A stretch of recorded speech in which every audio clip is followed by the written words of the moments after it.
The following is presented by the Cheeky Basterds.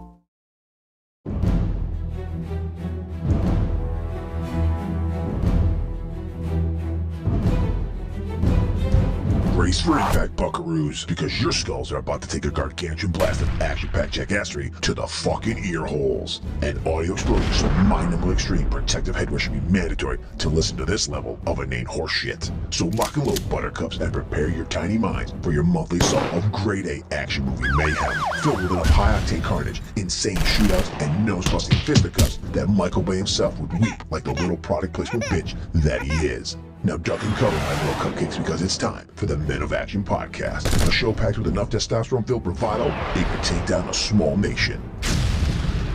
So here are your hosts, those cheeky bastards themselves. From America, it's the notorious Scott K, and from England, it's the cynical Mr. Smith. They may be secret meat, but you can bet your ass they're packing some serious fucking heat. Shit's about to get explosive.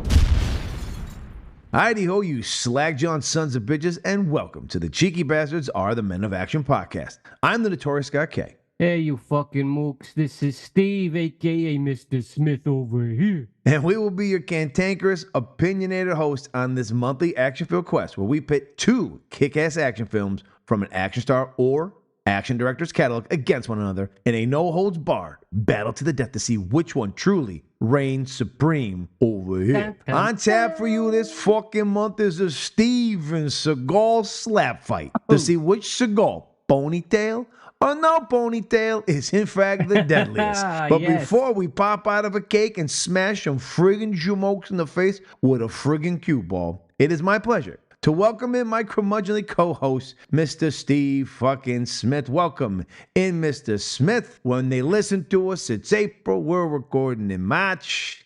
Hey, we're all over the show. Over the place. Here. Hello, everybody. Hello, Scott. Hello, and when you folks listen to this, it'll be officially spring. Both continents will have pushed the clocks fucking forward again, backwards again. Forward, spring and forward. We're now back into daylight. Actually, here in America, when you listen to this, we may have already, let me double check my timings because, this will be the day after, I do believe, when this releases. Yes, sir, the day after the fucking eclipse. Oh, hope everybody's eyeballs are all right. Good thing this is in an audio format, so you don't have to worry about your freaking peepers if you survived the eclipse. So, Mr. Smith, we're doing Steven Seagal. Wow. We've just got done with Mr. Jean-Claude Van Damme. What is your level of karate skills after watching these two movies? Where do you fall? Are you more of a round-the-house, mullet-wearing, freaking doing some splits cocksucker? Or do you prefer the ponytail and a little more open stance? I don't know what kind of stance he does. It makes no sense. And do you just kind of like push guys around with your hands? I'm more of a Seagal type where I can't kick above the waist.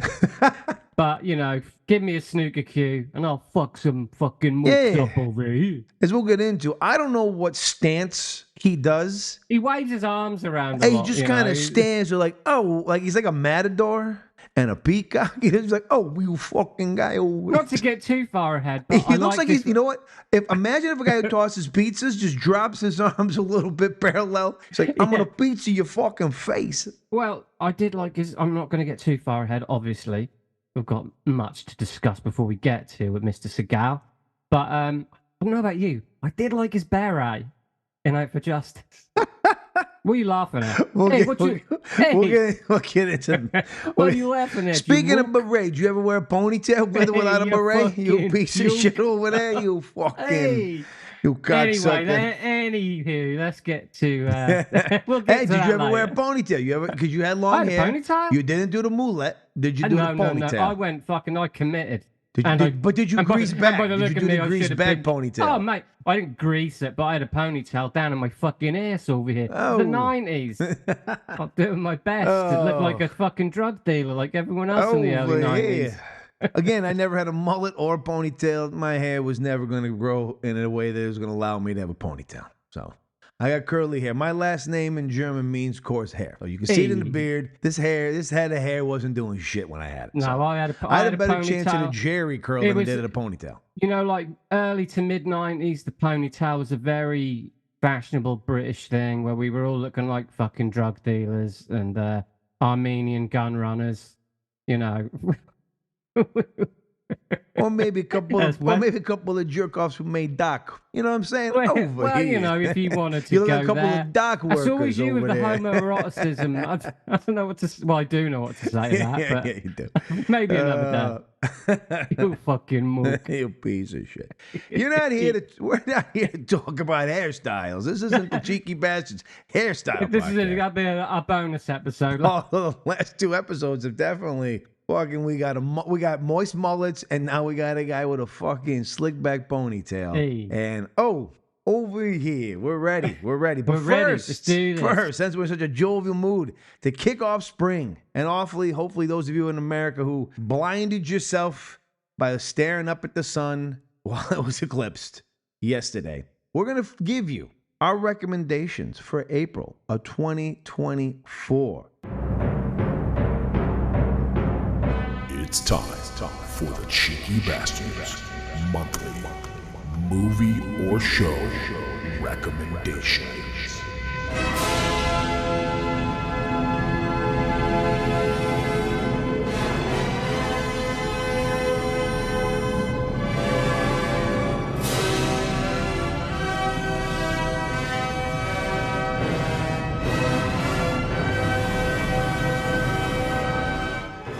Damn, Jimmy, this some serious gourmet shit.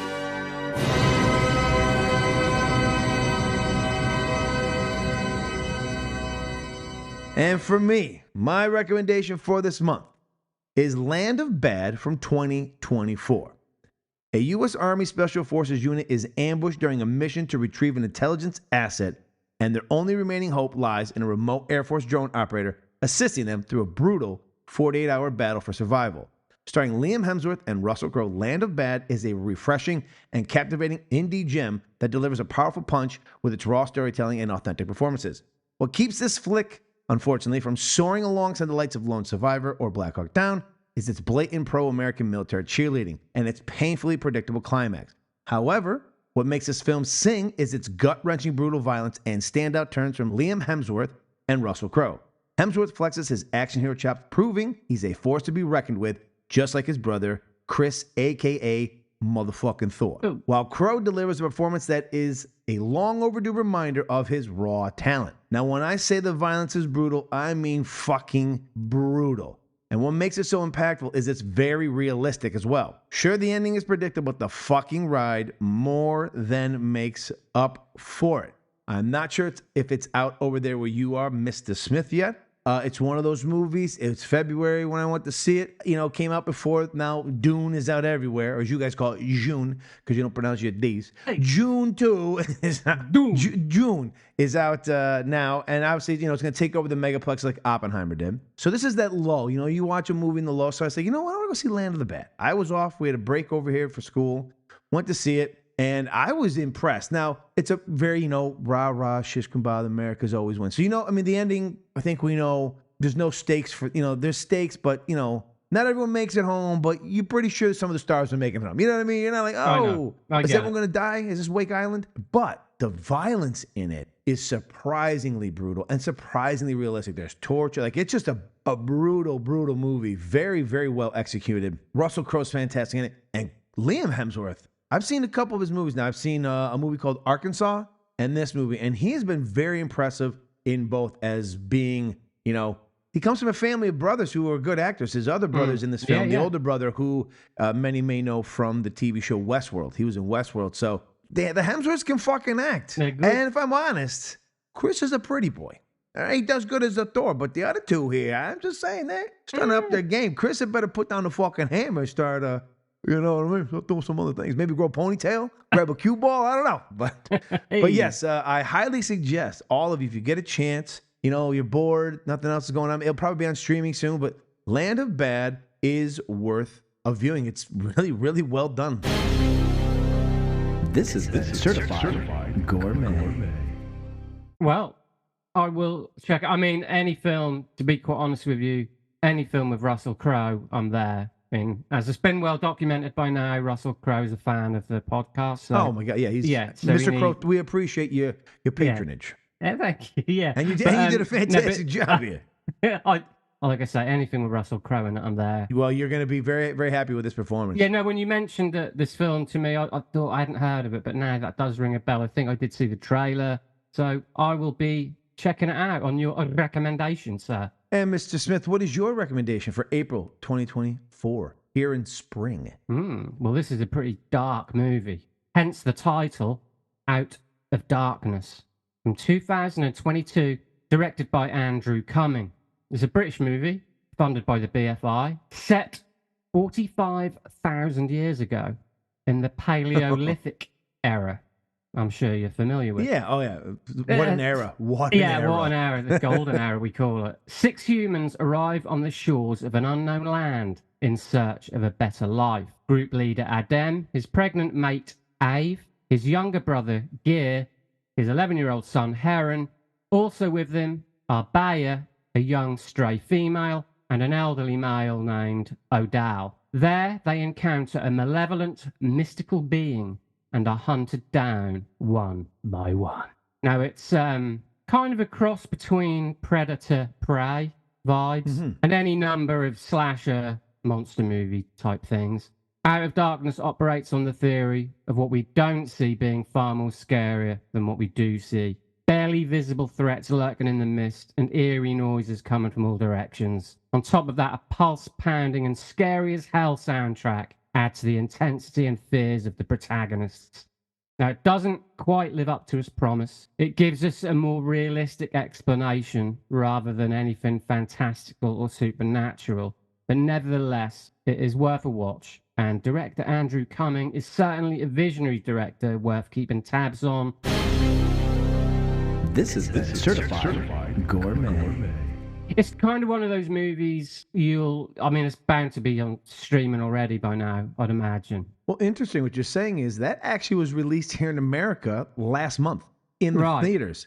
2 years after you guys got it over there. Ironically, they won't be on a British cinema. It's a subtitled movie as well, because obviously the language of the I got to time. read? Oh, that's unbelievable. Over here. Well, I know. Yeah, I know you guys struggle with that stuff. But yeah, it's kind of a one and done deal, though. I don't think it's not quite up there yet. I'm not going to give anything away, but you're kind of hoping for like a big, scary, demonic monster, and the payoff wasn't there. Not quite. No, it wasn't actually. I say not quite, not at all. Actually, that's where the film dips. Yeah, kind of. I would say it falls flat. It sounds like it has a similar problem than mine did. Yeah, this is more grounded than it kind of promises, really.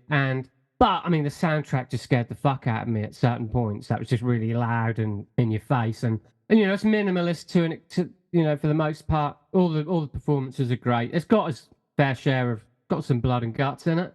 Yeah, but like I said, kind of one and done. You'll kind of like. I don't think that's something you revisit, but I think that's something you'll feel is reward. As a reward and watch though.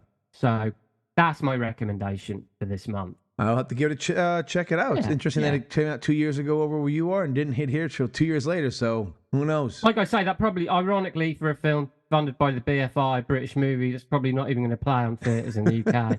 That's just how it fucking works. Oh, you Brits got some shit. We're still playing fucking Wonka's still on at the fucking cinema here. We have Wonka here a little bit too. Like I said, we're in the doldrums. Movie. That was a Christmas movie. We're in March. I know. We're in the doldrums right now. Like we're about to hit, June for all my June. I apologize. You don't know what I'm talking about when I say Dune. Like Dune, what? I don't know. Different movie. June, I know what you mean. But Dune 2, that's out right now. That's gonna, that'll run for 2 weeks. Big and stay on until almost the summer. And we're getting toward that time. We're gonna Well, slow slide. I get it. Anywho, now it's time for us to tell you what fucking movies you fucking jamokes need to stay the fuck away from. We had to fucking take one for you again, so don't you go out there, be a fucking fool, and get a cue ball to the fucking teeth, all right? So here we go. This is some serious horse shit. Horse shit. Horse shit. Horse shit. And this is horse shit. Horse shit. Ah, horse shit. It's horse shit. Horse shit. Horse shit. Horse shit. Yes. For me, And this, I saw the trailer.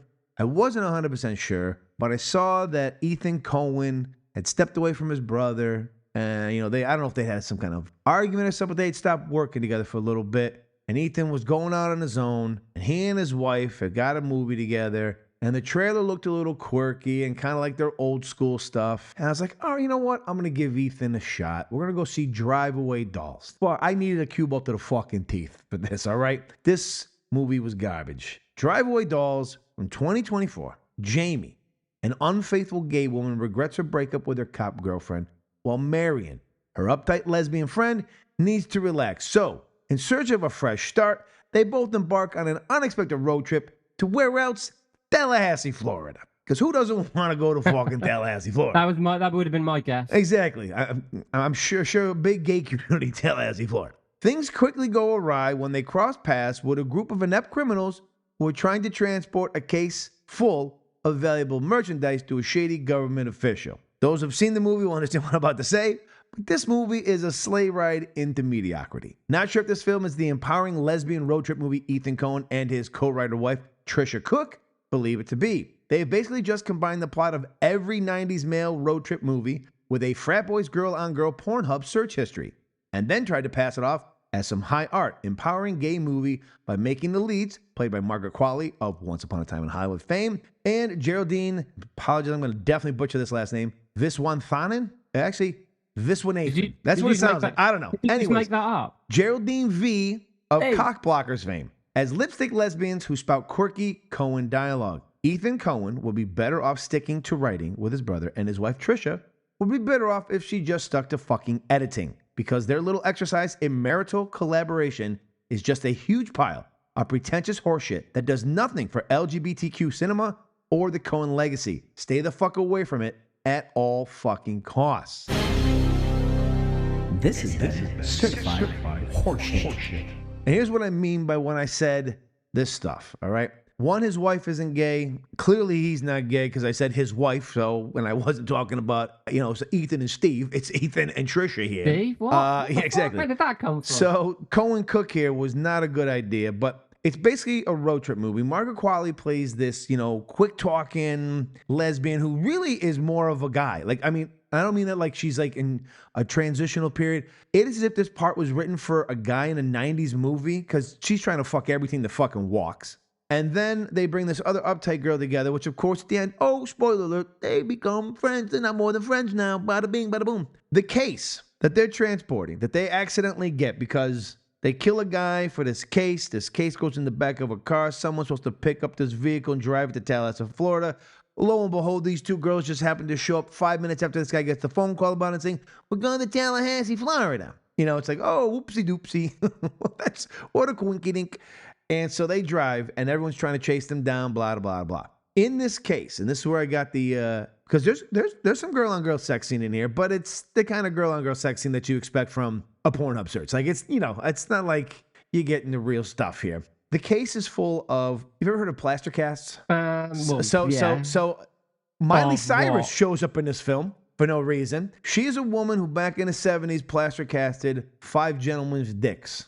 All right? Okay. One of them happens to be this real uptight white conservative MAGA type played by Matt Damon. And his penis was plaster casted. And so what ends up happening is these two girls enjoy each other's company, but not as much as they enjoy getting the old Rodrin with Matt Damon's plaster casted penis. That makes, you're like, wait a minute, is this a movie about gay women but they still it's such a frat boy fucking type movie. It was fucking garbage. It was painful to sit through. And luckily I was on a break and I had nothing else to do, and there was nothing else that day that was out, and I'd already seen the movie I recommended. So I said, you know what, I'm going to give this a shot. And now I'm wishing I hadn't, because I feel like I got rammed by that plaster cast. And so don't you fall into the same trap as me. The only positive is the Coen brothers are getting back together, and they're going to do a horror movie first. Yeah, so yeah. I'm in for this. I haven't actually this heard was of kind this. of a horror movie already. Yeah, So- I hadn't even heard of this. Oh, but- it'll probably be over on your shows soon enough, and you'll be that. you'll be in line I'll watching it give 6, it, 7 I'll give times. it a miss. All right, so I don't know if you can beat a plaster casted penis movie, but what do you got for us that we should stay away from? No, I can't. But another movie from 2022, directed by John Swab. Directed by John Swab. It's a film called Candyland. Now, Remy, a seemingly naive and devout young woman, finds herself cast out from her religious cult. With no place to turn, she immerses herself into the underground world of truck stop sex workers. Under the watchful eye of their matriarch and an enigmatic lawman, Remy navigates between her strained belief system and her code to find her true calling in life. Far more interesting than it sounds, and it didn't sound that interesting. Admittedly, this isn't a complete failure, but you're better off watching the trailer and avoiding the movie. It tries too hard to be seedy and controversial and comes across as very forced. It's like the director watched Ty West's Pearl and thought, hell, I can do that, clearly out of his depth. More a misfire than an all-out failure, and it's instantly forgettable. It's kind of like the kills and stuff are all groovy, but done better in a zillion slasher movies. So nothing new there. And then when Remy comes into her own, it suddenly goes into the aforementioned Ty West territory, where, you know, Ty West's an old hand at this point. He's been making independent movies for years, and Pearl is, you know, X and Pearl and Maxine, his next movie. You know, I think he's finally sort of found his footing, and like he's sort of operating at the top of his game. This fucking joker, John Swab, he doesn't know what he's doing really. So it's kind of one of the indie features that you think, ooh, you know, it's a bit edgy and a bit dangerous, and then you watch it and you're like, yeah, that doesn't amount to much. So This is certified horseshit. I was disappointed that this wasn't based on the board game, and it was the board game Candyland slasher film. That would have been an actually interesting little jaunt. The board part is correct. But ultimately, yeah, this isn't like a piece of shit, but you're kind of like, this is not as clever as it thinks it is. It's not as controversial as it thinks it is. It's quite derivative. Go see Ty West's Pearl again and eagerly anticipate Maxine like me. Like I say, instantly forgettable. Just watch the fucking trailer. Or just go play the board game Candyland. Hey, oh, do that. You Do go. that. I don't know. Do that while watching Thanksgiving. And, yes. You know, there you go. There you go. So there you go. Please take a look at Land of Bad and Out of Darkness, and also stay the fuck away from Driveway Dolls and Candy fucking Land. And now you know what fucking time it is. It's time to get it on.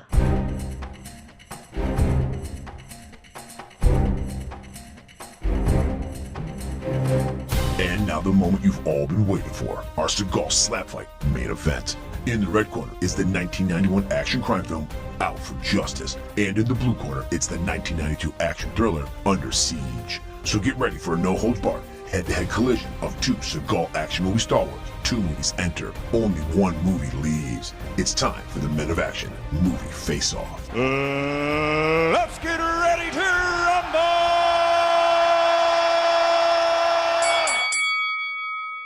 Now, before we jump into our two movies, let's take a look at Mr. Steven Seagal's career up until this point.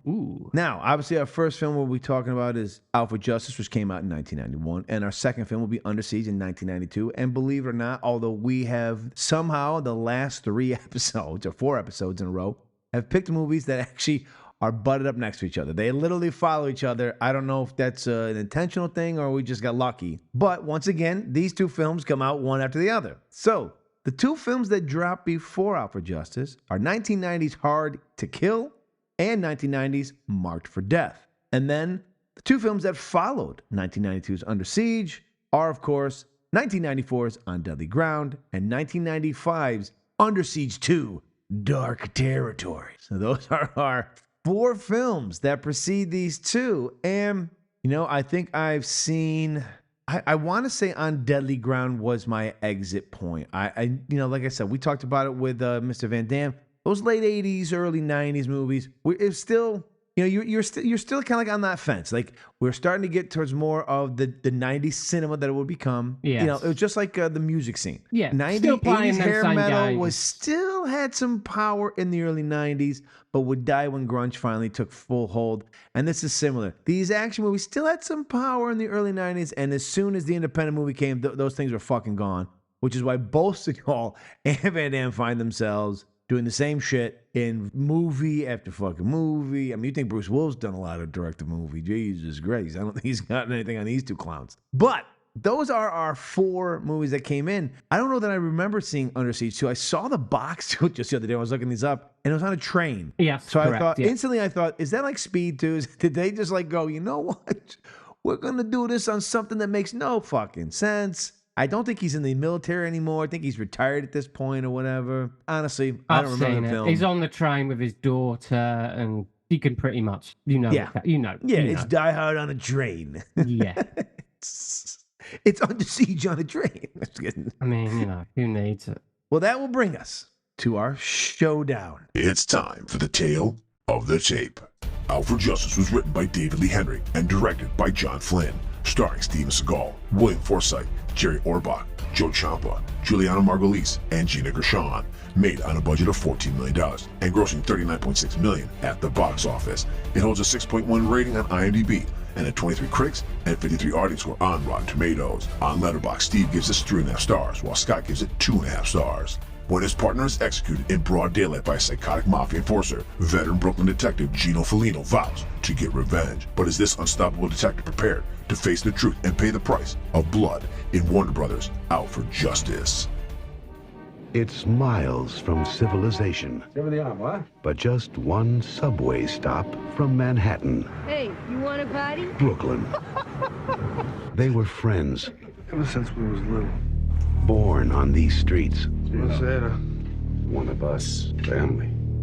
Now, after 15 years, Who would have ever thought that I would have become a cop, huh?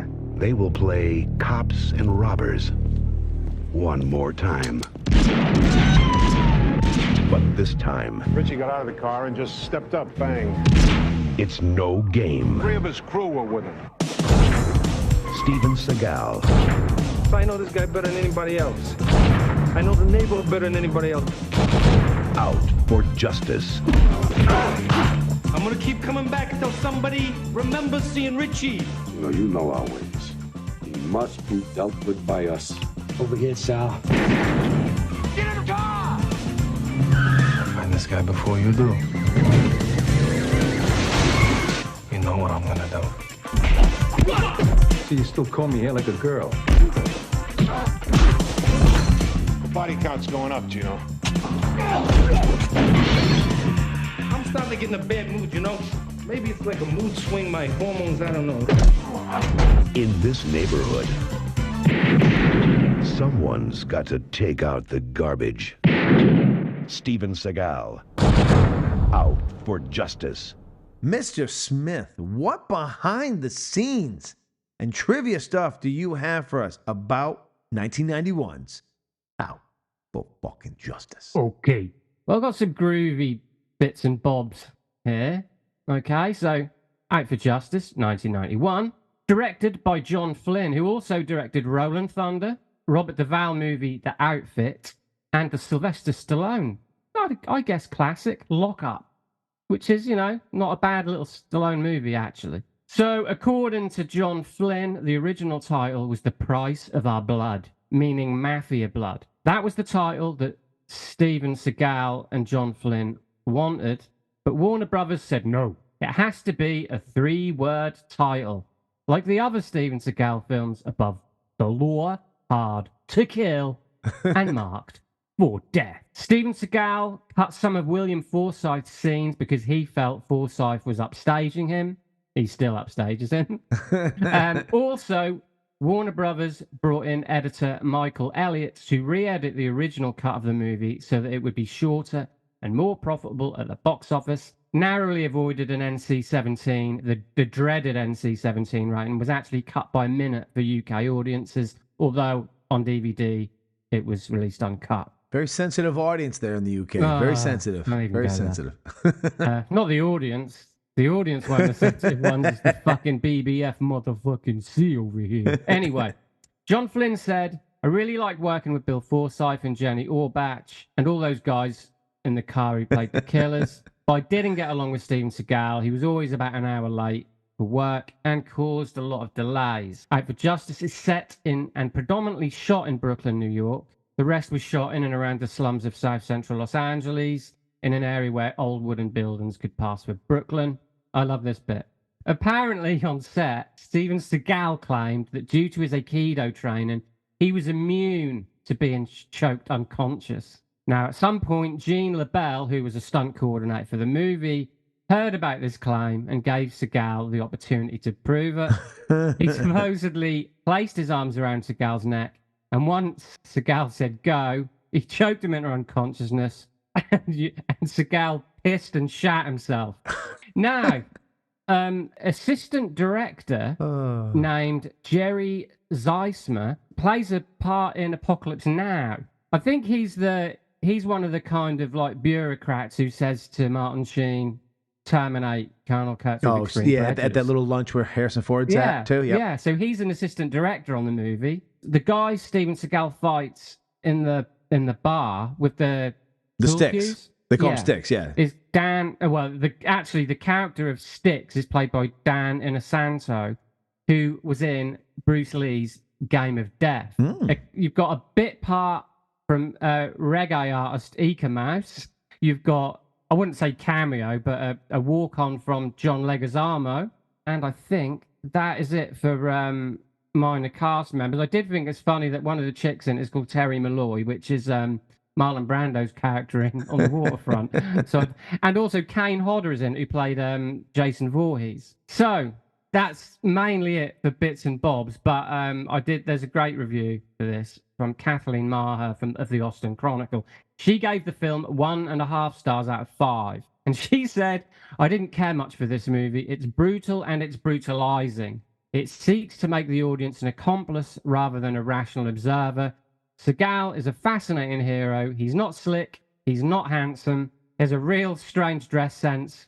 And he doesn't seem at all that nice a guy. Nevertheless, he's interesting and he's unpredictable.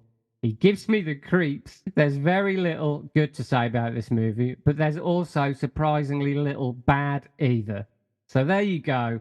In a nutshell, that is Out for Justice. So I'll give you what I even wrote, because I'm a piece of shit. Because she simply said, look, this ain't no Scorsese, but it's not another one of those mindless knuckle-dragging Fast and the Furious flicks either. It's a very straightforward revenge story packed with plenty of tough guy brutality to satisfy bloodthirsty fans of the action genre. No one's more surprised than me that I actually enjoyed this fucking film over here. I sat down last night to watch this thing going, I haven't seen this in 30 years. And when I saw it 30 plus years ago, I was a teenager. I was in high school. You know, young, dumb, and full of cum over here. I'm sure I loved this fucking thing when I was a teenager. So last night I sat down and go, all right, we're gonna white knuckle our way through these two fucking films. And I'll be honest with you, I had a fucking blast watching this fucking movie. I really did. I was surprised. In a way where, like, when I sat down to watch Van Damme's, I thought, all right, let's see what we're going to get. And, you know, at the end, I was like, okay, I remembered them. But I was like, all right, they were like, okay. I did not realize how much I actually enjoyed the Seagal ones. And I can see why he was a little bit bigger of a draw early on. But the two of them have both suffered from the same thing. Yes. They're fucking douchebags. Wait till we get to Under Siege. I got a whole bunch of stuff I found about that fucking film. They're both fucking douchebags. Yeah. Like, Schwarzenegger and Stallone, they earned the level if they wanted to be douchebags, right? Like, because they were global stars. They struggled. I know, but these two fucking guys are riding their coattails. Well, no, but these guys are plucked from obscurity, right? People like Stallone and Schwarzenegger, they struggled. Yeah, they did. They worked for it. Yeah, they did. They worked hard. There's just a level of, I don't know. There's a stoicism and a kind of like. Well, they know what it's like to be told no or not, or to be And these two two fucks. They're not as privileged. They're guys that aren't as privileged. Van Damme's a good-looking guy. You know, he's got charisma. Yeah. I'll give him that. I do like Van Damme. He's got that charismatic kind of, I don't know, wide-eyed innocence about him. People are just drawn to the warmth of that guy. Seagal is kind of the opposite, where he's got a kind of cold, sort of beady-eyed psychosis. Yeah, he does. He does. Still but does. I will say, in this, I think he's fucking great. I think he's a good actor in this. In both the films, and there was even a review for like Under Siege that a guy said, so I guess how Seagal is a good actor all depends on his fucking directors. Because both directors, and he gets to work in back-to-back films with two really good directors. Exactly, yeah. He fits the role like he, as a he's, you know, oh, he's over here, Gino Filino over here. And they say over, I didn't realize they said over here so much. I was like, every time I was like, this is a drinking game for me and Steve. and any time a guy, he calls someone a fucking puke, he calls someone a fucking hey, prick. fuck nuts. Hey, cocksucker over here. It's just great. Oh, you know, every time. So you've basically got the mafia and the cops after William Forsythe's character. I love William Forsythe. And but I really liked Seagal's relationship with the mafia. It was a very... I don't want to say authentic, but... This is a year after Goodfellas. True, yeah. So they clearly are you know, even in the reproduction of it, they're leaning into even the Goodfellas, even the way they talk. You know what I mean? Like, they're really... they don't go all the way, but they're definitely holding in some of the Goodfellas vibes of what we got. I did like the mafia. I knew he was going up against a guy who was kind of outlier mafia. And I couldn't remember if they go head to head, like him and the mafia finally fucking go at it. And I was glad that they fucking didn't, because that had just made the movie fucking stupid. I mean, why William Forsythe does what he does is still not clear. Well, no, so he knows he's going... When we learn about why he did it and why he ends up doing it makes no sense. Because you see his character, he's got this fucking... which we never go back to. He's got this hatch on the floor where he's got a bunch of drugs and money in it, and he says, if you guys make it through the night, or we're splitting this or whatever. You're like, oh, all right. No, but William Forsythe, he knows he's going down. No, but like the reason he starts to do what he does is the catalyst is that Bobby, who he ends up killing, was banging one of the girls he was banging. And you're kind of like... And he's a cop. Well, yeah, but you're kind of like,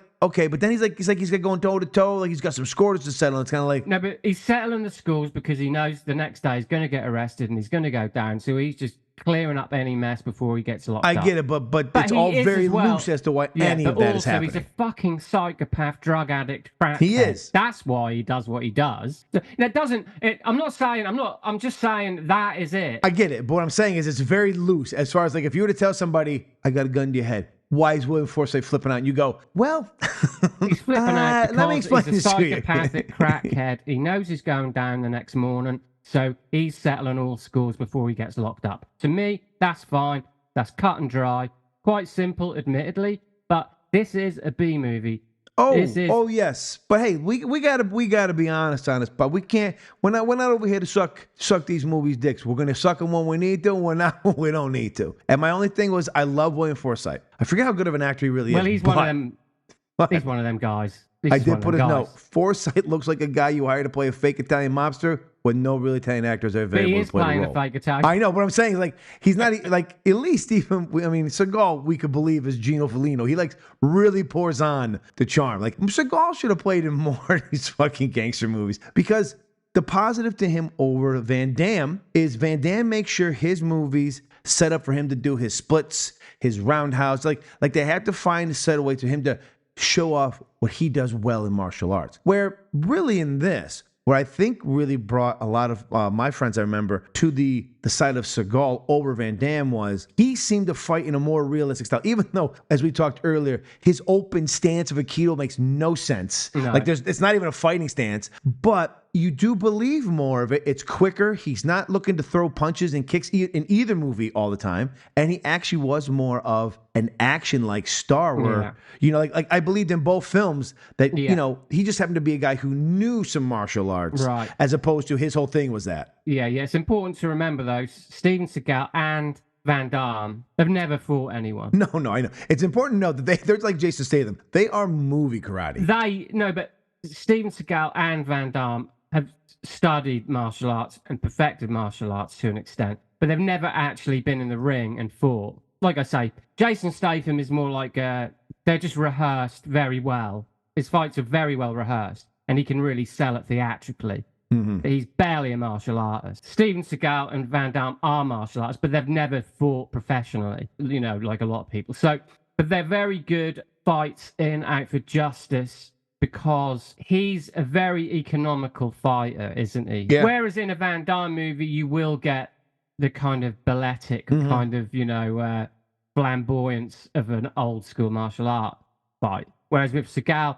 he will just pick you up and throw you into a fucking glass cabinet or stab you against a wall with a fucking kitchen knife or or in this case, a meat cleaver. He's quick. He sets up a couple of Bruce Lee-like fights where it's one on, not many, but one on, 4 or 5. But he does it in a way where he sets himself up for them to be more brutal so they end quicker. Where, Bruce Lee's just going one after another. He's just like fucking up 27 guys who are in a skill set of his. Where he's fighting a bunch of fucking mobsters when he goes in that meat place. And like you said, he puts one guy's hand with a meat cleaver, but he does it quick. Like you said, he doesn't. He doesn't. I think some of it is he doesn't want us to see any flaws in his fighting, right? So do it quick, beat up some guys who aren't karate guys, which helps a lot. Because, like you said, in Jean-Claude's movies, everybody knows martial arts. When he fought the guy in Hard Target, when he's fighting those guys on the street in New Orleans, suddenly the thugs in New Orleans are also kung fu experts, and we're all fighting each other kung fu fighting style, where in at least this first film, he is fighting a couple of mobsters who, and he's in the bar. So he does these quick, brutal moments, which I think help minimize. I would argue, though, I would push back slightly in the regard with Van Damme because A, it's directed by John Woo, who's from Hong Kong, obviously, and B, John Woo and Van Damme are trying to make the action sequences impactful and exciting because Van Damme can pull them off. He can kick the shit, get above his belt. Yeah. Whereas, obviously, Seagal, he's more of a hand-to-hand combat, literally hand-to-hand. He doesn't kick. He's quick with his hands. When he does kick, though, in this film, he kicks a guy into a wall, that guy dies instantly. I'm just saying, when he does, that's why he doesn't kick. Because when he does, people die. No, he can't do it because he's a fat fuck. But not in this film, he's not. Not in this, but these are the most trim you'll get of him. No, but he can't kick. That's a known fact anyway. But he's quick as fuck. And admittedly, this is a more realistic in the sense of what you're saying, where these are just fat thugs. Mm-hmm. They're no match.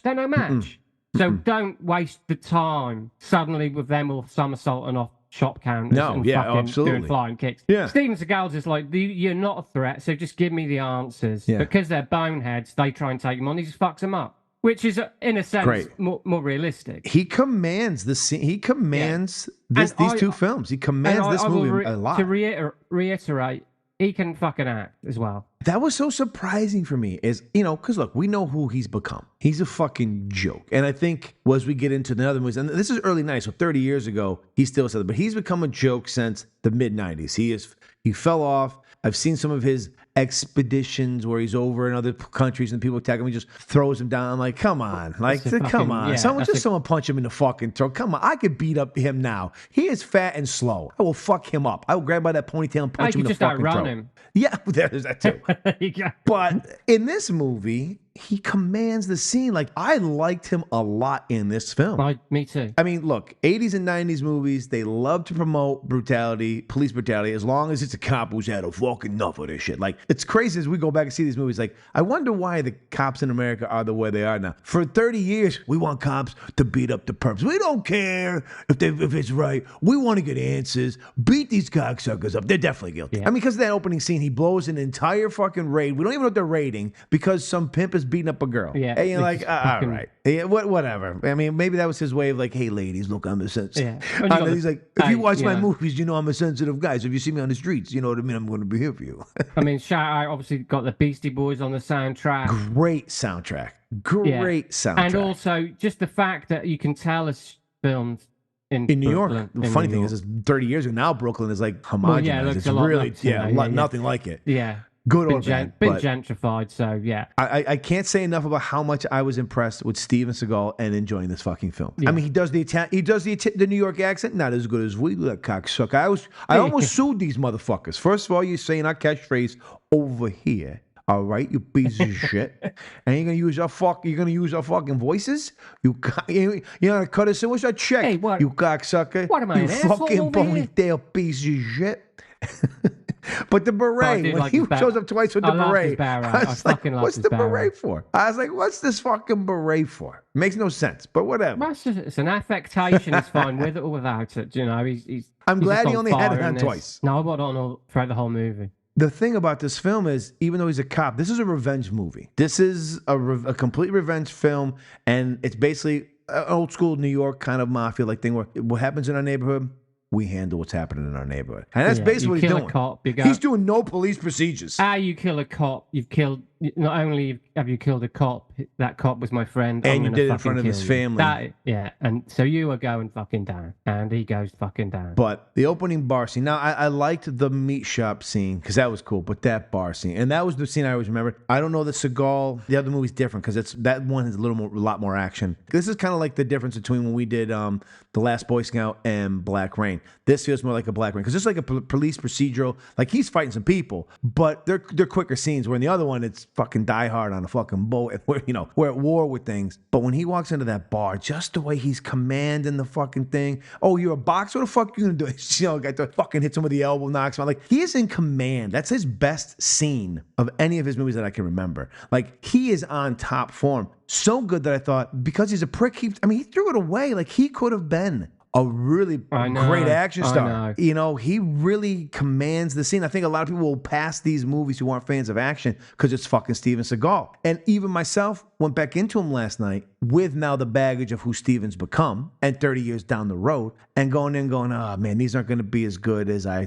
thought they were. And I was surprised to be wrong. And then surprised to go, how did you fuck this up? Because he is excellent in both these films. His acting is fantastic. I'm surprised to say this. If these words come out of my mouth, I probably should. People are probably like, we got to get him into the hospital. There's a brain damage. There might be a fucking lesion in there. But when he was acting, I thought, I'm going to see these. Because, it was Jean-Claude. Yeah. And look, I know Lost in Translation with him not being a foreigner. Yeah, we get it. Yeah, we've addressed that, yeah. And I love Stallone, so I'm not taking a shot at Stallone, but we all know Stallone's got a bit of, got a voice. And if you watch his, if you ever get a chance to watch his Netflix documentary that he put out, you learn that he had a stroke or something early age, and that's why, as a young kid, that's why he has that lip hanging. So there's a reason. For some to make fun of Stallone, they can knock my teeth in. But he has a bit of a speech thing that sometimes can be hard to get past. Fucking Seagal has got none of that. He can sell an action scene.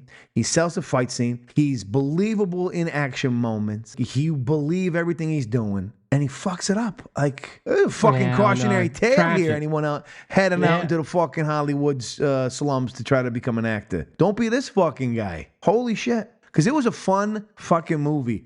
And it moves. And, maybe that re-editing helps, but... It's brutal. Oh, it is. Oh, that fucking bar scene is spectacular. Well, not only the bar scene, but the end kind of fight where he blows that guy's fucking leg off with a shotgun. I mean, Jesus. It's the one part of the movie that is great, but also takes me out. It's like we couldn't do a better set than what they put together there. Like that weird, her bedroom's got a hallway with like a banister, and it was like they ran out of time building the set. See, this is because I've never seen. There's not a place like that in Brooklyn, so I know we're. You don't know, trust me, you don't know that. 100%. Anyway, piece of shit. No, you don't. Listen. And also, what you're doing now, I think. I'm not being mean. I'm just saying everything else was good. No. That's not what I'm saying. What I'm saying is, this is a film. It's trying for a more realism. This is what you're gonna get. Is a fucking that kind of apartment. It's not gonna be all fucking spacious for big fights. No, I wasn't expecting spacious. But that's the beauty of it. Is it's so like mundane, and it's also quite a small area. There's like a shootout in there with shotguns and shit. And then he's throwing fucking William Forsythe around like I a rag love doll. that part that he just like beats William Forsythe's ass. Because, normally we get the mano. And actually, though, happens again when he fights Tommy Lee Jones in the next movie. But the fights aren't where normally it's mano a mano, and all of a sudden you're like, these two guys oppose each other, and you go, there's no way this guy is in the same level as this guy. I'm not gonna address Under Siege. No. What I'm saying is when we have our fights, we have two guys who they beat the crap out of the guys they should be beating the crap out of. I hate movies when we have two guys go mano a mano, and you're like, there's no way this guy has a shot with him. Well, that's like Enter the Dragon when Bruce Lee fights Mr. Han at the end. You're like, he's a 90-year-old fucking guy. You'd be wiping the floor with him in about 10 seconds. That's what I mean. So at least in the Seagal movie, he's like, look, and William Forsythe's like, I'm a heavy guy. Maybe if I wrap him up and tackle him, maybe. And that's basically his moves. I was glad that Forsythe didn't suddenly go, open stance. I know what Keto. Exactly. He suddenly does a Karate Kid stance. Same thing with Tommy Lee. Like, I'm so glad they didn't just suddenly like, I know this stuff. I like that the filmmakers left it that way. The minute he's out of bullets, he's zero threat, and he's just throwing around like a rag doll. I loved it.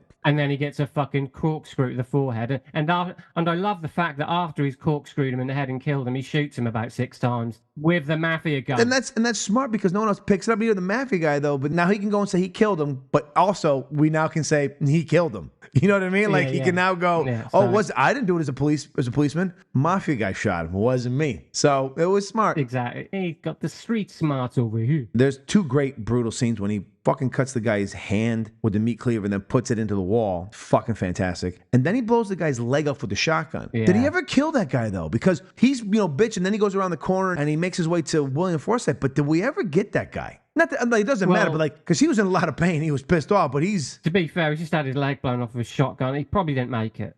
I'm no fucking Dr. Smith.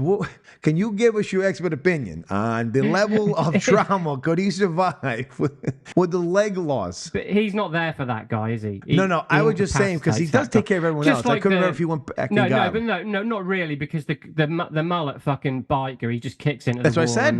When he kicks. Is deadly. No, he knocks him out. Is he knocked? He didn't kill him. Yeah, he didn't kill him with a fucking kick to the chest. Listen, what I'm saying. We know he probably did it, but in the movie. No. But what I'm saying is he's not there for them anyway. He's there for William Forsythe. He just needs to incapacitate these guys, which he fucking does. And then William Forsythe just gets his ass handed to him on a fucking beautiful way. Platter. In beautiful, brutal. And again, kudos to the filmmakers and kudos to even Seagal for not doing an over-the-top fucking fight scene where, like, they're literally fighting with everything in there. Just whatever we got, we're going to fight with. And it's just going to be like this very feral type of fight where it's not going to be like, we're standing there, we're going to get in karate stances and we're going to, we're going to jump and kick and block 27 punches and then one guy lands one hit. That would have definitely set the movie back for me if that would have happened, yeah. Agreed. And I couldn't remember Forsythe, because you're like, what? Because he talks a big game when he goes to his brother's fucking bar. I'm going to wipe the floor with him. And he gets his fucking dick handed to him.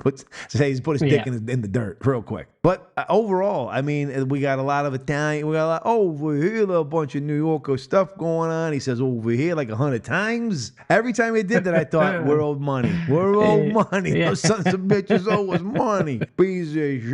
But no, I thoroughly enjoyed that movie. It just was much better than I remembered. And I was stunned that Seagal was as good as he was and that he fucked it up so miraculously. I don't know what to say. I don't know what to say. I'll be honest, listeners, I'm assuming most of the people listening to this are action fans, and maybe you've already seen this, but go back and watch both these because we're about to get into Under Siege in a minute. And tell us, is he not? I mean, did Seagal not fucking knock it out of the park with these acting jobs? Because he was really good in both films. Like, I was stunned. I was expecting him to be wooden and be terrible or slurring and really couldn't talk or something like that. But no, my hat's off to you, Mr. Seagal. Well done, sir. Way to fuck it up, though, but well done. We doff our cap to you, sir. You really made it work. Well, I doff my beret to you, sir. I don't fucking beret. Get rid of that beret, you ponytail cocksucker. Over here. You fucking mook. That'll bring us to our second contender, 1992's Under Siege. It's time for the tale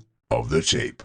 Under Siege is written by J.F. Lawton and directed by Andrew Davis, starring Steven Seagal, Tommy Lee Jones, Gary Busey, Erica Eleniak, Comini, and Raymond Cruz. Made on a budget of $35 million and grossing $156.6 million at the box office. It holds a 6.5 rating on IMDb and an 80 critics and 62 audience score on Rotten Tomatoes. On Letterboxd, Scott gives it 2.5 stars, while Steve gives it 2 stars. An ex-Navy SEAL is the only person who can stop a group of terrorists when they seize control of a U.S. battleship in Warner Brothers' Under Siege. It was the final voyage of America's mightiest battleship. What's on this helicopter? This little sweetheart, Miss July 89. God, I love this business. I love you. The party was wild. Love you to death. They really knocked them dead. Imagine this arsenal of tactical nuclear weapons falling into the wrong hands. The Pentagon never did. 4 minutes ahead of schedule. Damn, I'm good. Now, a team of terrorists have taken over. Wake up the president. But there's just one thing they didn't count on. The cook.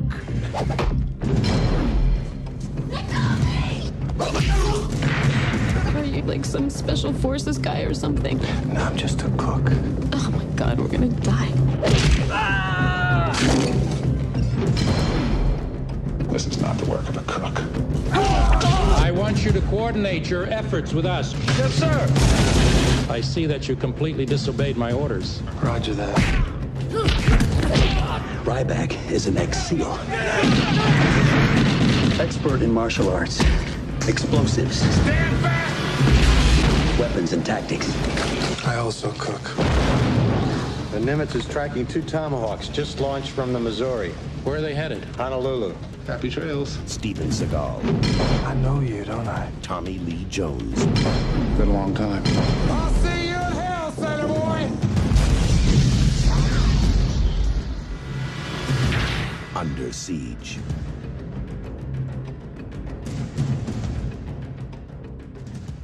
Settle in, folks. I've got quite a bit of behind-the-scenes stuff for you from... Well, I deliberately didn't read up on anything because I like these little moments where we just share this trivia. You know, it'll start nice, but it'll get dicey. Mr. Andrew Davis, the director of this film, is also known for the action films Code of Silence, Collateral Damage, and Above the Law, which he did with Steven Seagal. And he's also known for his highly acclaimed The Fugitive, which he did the following year and was actually already tapped to be the director of prior to this movie, and a movie that my kids liked and kind of brought Mr. Shia LaBeouf into the forefront, a movie called Holes. It's a movie for kids, so he's known for both of those films. Now, of course, as I'm doing my research, this movie was released on the same day as Reservoir Dogs, October 9th, 1992. Seagal doesn't have his trademark ponytail in this film since the Navy doesn't allow your hair to be longer than 4 inches. And it was interesting to see it cut off because there was no hiding it. Like, it was just interesting that he had to lose the pony in order to play this. Now, it was Davis's direction on this film that convinced Harrison Ford to take the lead role in Davis's next film, as I said, The Fugitive. As I said, Davis and Seagal had previously collaborated in 1988's three-word movie, Above the Law. The film's box office success played a role in delaying production of a third Die Hard film. Originally, the script was born out of a spec script called Troubleshooter, about a cruise ship taken over by terrorists. Ultimately, the idea was deemed too similar to Under Siege, and the script underwent several rewrites before ultimately becoming Die Hard with a Vengeance. And I am glad that happened because I think Die Hard with a Vengeance is much better off a boat. Speed 2 showed why the boat thing only worked one time, and so I love William Dafoe and all, but that's a train wreck of a fucking film. This is only one of 3 Steven Seagal movies to hold a fresh rating on Rotten Tomatoes. The other 2 are 1996 Executive Decision and 2010's Machete, though he only had a very small role in both those films, so that may be why they hold such a high level. This is the only Steven Seagal film to be nominated for an Oscar for Best Sound and Best Sound Effects Editing. It didn't win in either category, but it's the only film. He's been in that dick and Oscar nominations. Not for him, but there you go. At the time, this film was a huge hit in video rental shops on VHS tape. Now, for my younger users, you're going to be confused as to the next thing I'm going to say, but for those of us who lived back in the days of non-free porn, we understand what was happening. However, these stores had to continue to replace their copies as Erika Eleniak's striptease sequence was frequently worn out from being constantly rewound and replayed by viewers. I have no idea what you're talking about now. Steve has carpal tunnel for other reasons. Now, this film is considered to be a Die Hard copycat, nicknamed Die Hard on a Battleship. Coincidentally, in both films, the villains carry variants of the Heckler and Koch P7 handgun. Hans Gruber uses an H&K P7 M13 as a sidearm, while Stranix uses an original H&K P7 as his weapon of choice. Steven Seagal's position on Erika Eleniak's role as stripper Jordan Tate varied in different interviews. At the time of the film's release, Seagal said he was initially put off by it, saying he disliked the idea of teaming up with a bimbo jumping out of a cake. He then claimed that he was appeased by rewrites which made the character of Jordan more intelligent. However, in later interviews, Seagal claimed that it was his own idea to have a stripper sidekick in order to give the film a bit of humor. So there you go. That's why Seagal's a fucking piece of shit. And here we keep going. This was the beginning of Seagal's tenure as a #1 box office attraction. And even here, his notorious bullying tactics were in full display. In a scene where Seagal addresses his colleagues before the final confrontation, Seagal improvised and scolded actor Troy Evans, not knowing he was the real deal, a tough war veteran who later started acting. Evans cut Seagal short, demanded director Davis to stop shooting and right in front of the cast and crew, put Seagal in his place, saying that he would not take the verbal abuse, even being a movie. And if he tried again, he would give Seagal the beating of a lifetime. Seagal almost started crying and tried to explain that had he known Evans was a true veteran, he would have given him a larger part. Evans told him to shove it, and for the rest of the movie, Seagal was careful when acting with Evans. I do believe Evans is the guy, the black gentleman with the electrician, talking about when they find him in that one storehold. Yeah. Pamela Anderson said in a 2018 interview that she was a contender for the role of stripper Jordan Tate that later went to Erika Eleniak. But she said she didn't get the part because she found herself in a casting couch scenario with Mr. Steven Seagal and spurned his advances. She said he told her, if you don't do it, then that girl across the hall will do it and she'll get the job. Anderson told him to give it to her then and left. Eleniak has stated that Seagal never acted inappropriate with her during casting or filming. My man Gary Busey describes Steven Seagal as a very insecure actor. He also said that he kept pushing to add a sex scene with Erika Eleniak's character so he could really get down and dirty with the actress. But all he ended up with was a kiss at the end. And last but not least, on Under Siege, Seagal brought with him to production his own technical advisor, Mr. Robert Booth Nichols. Nichols would be part of the creative process, pitching story beats. He conjured this whole idea that Seagal should put sides of beef under his jacket, remembers writer J.F. Lawton. And so when this guy shoots him, the frozen meat stops the bullets. So yeah, there'd be dumb ideas. Not bad, though. So if anyone's wondering why Steven Seagal is not the fucking acting superstar he had an opportunity to be, it's because he is a fucking degenerate piece of shit. Hey, Van Damme and Seagal, that's why you're on direct-to-DVD and no one knows you anymore, because you're both fucking douchebags. I will say, the whole Die Hard on a battleship thing, because, a lot of films got lumbered with that. I would agree. I'll push back a little on that. Not that that's your perspective. I just mean on that perspective, because obviously the thing with Die Hard is he's not supposed to be there. Whereas in this, he's part of the crew. In this, they don't know that he is who he is. So like it's a flip. They don't know who he. They don't know who. They don't know he is who he is, but he's supposed to be there. Whereas in Die Hard, obviously the beauty of it is that they don't fucking know who this guy is. So that's not strictly a true description. Well, there are three similarities that they definitely pull and go, they steal from Die Hard like beat for beat on it. Really, the conceit of saying it's Die Hard on this, I would always say, well, like I say, the very fact that he's supposed to be there kind of negates that. No, I agree. I know exactly what you're saying. That there's not a moment in the movie where I'm watching and going, oh, this is definitely Die Hard. But there are three moments you go, not really. Oh, they took that specifically from Die Hard. Yeah, I get that, but at the same time, I'm like that's not doesn't ring true 100%. No. But I hadn't seen this. Like I said, I watched this last night, and I haven't probably seen it for it's 25 years at least. I haven't seen either of these since they came out in the theaters over 30 years ago. It had been that long. I think I'm not a huge fan of this one, and I think a lot of that is, as you said earlier, there's more action. Yes, this movie is action from top to bottom. As I say in quote marks, it depends on what you consider action. But I sort of feel like, to a degree, I choose my words carefully here, this didn't need to be Steven Seagal. But again, it didn't need to be in the last one either. Well, yes, it would. You would need someone like Seagal. What I'm saying is you would need someone like Seagal to do them action sequences in the last movie, whereas in this movie, it's a lot more just firing machine guns into the distance. And I'm a little bit like, I feel like that was a waste of Seagal's talents to not have him kicking more ass physically as he did in the last movie. That's one of the things where I'm a little bit like, I found this movie a bit boring. There's literally 40 minutes in this movie where not a lot happens. And I think that's a shame. Not because he's locked up in the refrigerator. I'm talking later. But I just felt like, well, that's my problem with films like this specifically, is that you could have put various different action sort of actors in this role, and you would have probably ended up with much the same movie. Whereas I think with Out for Justice, I would push back on you. You'd need someone like, because it wasn't a lot of punch kicks, like you said. We could have put.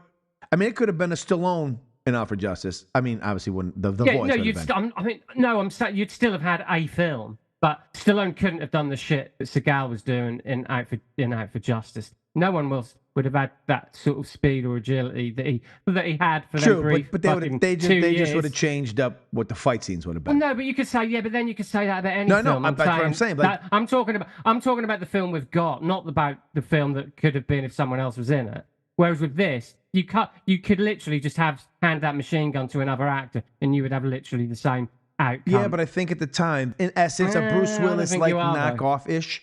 Yeah, I don't think you are. There are definitely moments in this movie where they just strictly stole from Die Hard, and I'll get into it in a second. But at the time, well, Seagal's maybe spreading his wings a bit. Seagal. Yeah, I think because he had success in the last film, he's starting to move up, right? He's starting to move up his way. Yeah, he's done all that. You know, marked for death. Out for justice. And the reason we found Van Damme and Seagal on this thing is because it's like Schwarzenegger and even Stallone at this point in their careers are starting to move away from the action films. And it's well documented in both the documentaries. You know, Schwarzenegger's doing Twins and other movies, and even Stallone's doing like Stop or My Mom Was Shooting, that kind of stuff. Like, they're trying to show that Seagal should have been in Twins. Yeah, well, you know what I'm saying? Like they're trying to do something else. So they're moving away from just being action stars. So the studios have found two other guys, and they're like, well, they're not going to be the big muscle guys. So we're going to find guys now. We're going to do more of a theatrical karate type of guys who are now going to be our action stars.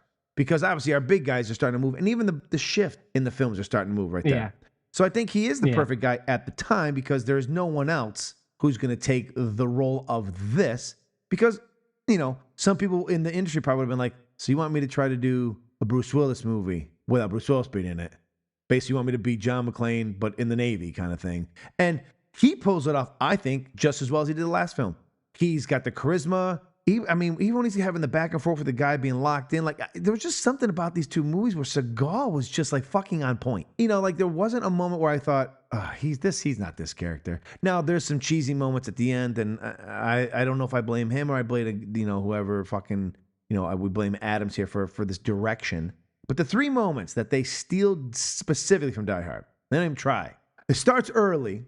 When the first thing Seagal does after he gets out of the freezer, he takes his shirt off, and we go straight into the wife beater. Like, it is not even, like, it could have been a T-shirt underneath. They go straight wife beater right out the gate. And then he just put his shirt back on. But I was like, really? Instantly? Like, as soon as the terrorists show up. That's when he needed the barrage. Exactly. He did need the berets then. Unfortunately, the Navy doesn't wear berets. He also has, it's when he blows up the helicopter. They do the rooftop scene basically on the deck where he grabs a line and runs as the helicopter blows and jumps off and swings off. Pretty good though. Oh, it's good, but I'm like, that's Die Hard 100%. Yeah. And then when the instead of it, when the helicopter teams come in, just like they blow up the helicopter in that same scene, they blow up the extra guys coming in. And so, like there's a couple of things. Yeah. Well, also the plot itself of pretending to be something they're not, well, revolutionaries. Yeah. When they're really just selling the bombs, which is pretty much. Yeah. Yeah, I'm not dissing it. I'm just saying that's pretty much what they're. I forgot how fun non-brain damaged Gary Busey is as an actor. Him and Tommy Lee Jones just come out and they just ham it up in this fucking film. And I loved the two of them in this film. When he comes out, I forgot he got in drag. That whole drag scene is basically Gary Busey riffing the entire time. Like, you can tell, you watch the actors' faces if you ever watch it again, but they don't even expect Gary Busey. Like, they even cut at a moment when he's going up to get the captain, and he's going up and he's trying to lift up his skirt to show these granny panties he's wearing underneath. And he even has a line of dialogue like about walking around in stockings is kind of comfortable. He is fucking having the time of his life in this before he goes into a motorcycle accident and becomes the brain damaged freak show he's become. But he was great in this. And Tommy Lee was great in it too. I loved them both. I enjoyed it. And, I think what it suffers from, where Die Hard doesn't suffer from, is the building, right? The building is big and spacious, so he can move from floor to floor, and there's space for them to do this stuff. This is close quarters combat that can be tough and tight. Very claustrophobic. Sort of, so it does make it hard for some things. But there still are some pretty inventive kills. Like when he drops the fucking bar through the guy's chest in the middle of the fucking... He's just right through it. Right? So there was some good, fun moments. I enjoyed it more than I thought it would. One of my favorite films is The Usual Suspects. So I don't know if you noticed the music in this. Obviously, this movie came out 4 years or 3 years before Suspects. And I think this music in this film, in the beginning terrorists, when they first show up in the terrorists, and then from other times, it's a very minimalist, but it sounds a lot like what Usual Suspects soundtrack sounded like from the film. I noticed that immediately. I was Yeah, like, yeah. oh, wow. And so I went back to see if the same guy scored it. He didn't. But so clearly the guy who edited and scored, and I forgot his name for The Usual Suspects, was definitely influenced by the music that was chosen in this film. If you go back and listen to them almost side by side, you're like, they don't sound exactly the same, but they're fucking, they're in the same, and they're playing on the same field. I get you. For sure. I get you. Yeah, yeah. The girl was unnecessary. And I don't mean that, like you said, like shoehorning women in. I get that she's one of the reasons to get on the boat. I understand the plot. I understand that they're also stealing from a little bit of Apocalypse Now when they do the USO show and the Playmates land on the helicopter and they come out and do a little dance for, and then everyone rushes the stage kind of thing. Yeah, I think what they should have done, I don't think Erica Eleniak or whatever her name is. Did you know she was actually Miss July 89? That was real? Like that? She was the actual, I didn't know that. She actually was Miss July 1989. Do you know what I think would have helped this movie? Is if she wouldn't have been a playmate. Is if she would have been military personnel. Yeah, because the playmate thing makes no sense. Because she gets drugged and left somewhere, and then out of the blue, she decides to somehow get in the cake where there's no one around, and then she pops out to do a strip. So it was basically so we could see her strip and be naked on film. Yeah. That's the only reason that's there. Gratuitous, and I mean, don't get me wrong, I like seeing a pair of titties, but what I'm saying is, it would have helped the film. It would have helped the film if she would have been like, a female member of the if she'd just been a part of the Navy. Well, no, because then she could have gotten on the action a bit more, and it would have been easier to buy. Thank you. When she picks a machine gun and starts going, that's what killed me for the end of the film. I was enjoying it, and then she saves him, and you're like, and then the kiss at the end is cringy as fuck. Like you're just like, it's awful. Yeah. Like she swoon and suddenly over Steven Seagal. Exactly. Like really, one thing. I think may have just been a case of they ran out of time or they couldn't figure out the logistics of it. Is the military guy, not necessarily seen as the villain of the piece, but he's a shady military guy who comes in, like at the end where who's kind of held responsible for Tommy Lee Jones's unit. The CIA guy. The CIA guy. Thank you. The CIA guy. There's a bit at the end where Steven Seagal saved the day and he sort of ruffles his tie and lights a cigarette nervously, and tries to disappear. And I imagine there's probably was going to be a scene between him and Seagal. Yeah. When the guy punches the other guy out, for being responsible for it all. I was wondering if maybe, because I haven't seen number 2, I wonder if that somehow they once again coincide. Like that's like the lead for part 2. It just seems like he's like, I better get out of here because I don't want to run into Seagal. But then obviously Seagal's on the ship. He's at the Pentagon or whatever. So that just seemed a little bit like, why is that there? But I think they just wrote that down. Yeah. Because they couldn't figure a way out. But obviously Dale died. Yeah, he's in it as well. He sort of he's good because whenever he pops up, I go, all right, I believe this guy. Yeah, I know. Yeah, this guy, he's the real deal, and I believe everything he's saying. He's in everything. Yeah. Every minute. I think he was an advisor on Platoon, wasn't he? And pretty much everything. So, but yeah, the Erica Eleniak thing. You could have done away with the titties and the cake, and she could have just been like. She could have just one of the been cooks, one of the people in his unit, or just one of the soldiers on the ship who ends up helping him, and that way you could have got her doing some action shit, and it would have been pretty cool. But that's the fault of the times. And when I talk about shoehorn and female characters, that's kind of what I mean. It's not her fault; it's the writing. You may be annoyed as fuck at that character, but that's not because she's annoying. No. It's just it's a pointless character. They could. I mean, when she's knocking on the fucking, I put in my thing, he would have killed her. Like honestly, I don't mean this mean, but when she's banging on the door and is being a brat, in reality, he kills her because, and just blame on the terrorist because she is already. You can hold me back now that she's threatening his life. That she is threatening the chance of him saving this mission because she wants to be a fucking little brat. And then that's why when she suddenly makes a turn and shoots, and like she suddenly pops up at the right moment and shoots Cole Meany's character in the back. Yeah. Because Seagal was going to die then. He was going to die then, basically. And I'm so glad all these movies they've stopped doing this. But even in Out for Justice, when the one guy comes in with the shotgun, he's like, bang, you're dead. Doesn't shoot him for like, you don't need to deliver a fucking line. You fucking shoot the guy. You don't fucking deliver it. I'm so fucking glad that they've stopped doing that. That's another thing worth addressing. Yeah, definitely. I'm so Out for Justice glad. too, there's no quip. Yeah, well, but I'm saying I'm glad that when as we've come down the line in filmmaking, that those quips where the guys got to say, like, they've written themselves into a fucking corner where suddenly they decided, like, oh, there's a guy who sneaks up on him he doesn't know, or a guy's got him dead to rights, but instead of fucking killing him, he's going to deliver a line. I got to tell you something first. You shoot the guy, and while he has a sucking chest wound, that's when you stand over and go, I'm going to go home and fuck your wife. Oh, and you fucking walk away. Like, you don't do it before. And I fucking glad we've moved past that in filmmaking because it's fucking terrible. Yeah, true. We give our hero a chance to stop a guy. Like, he goes, oh, you're dead. No, I'm not. Do. I'm going to grab a shotgun. I'm going to shoot you in the face. I'm going to teabag your grandma. Like, fucking so glad that era of filmmaking is over because it is fucking terrible. Yeah. And then those two moments from that film, and in fairness to both films, those are the only 2 moments I can remember where you're like, what the fuck? Why?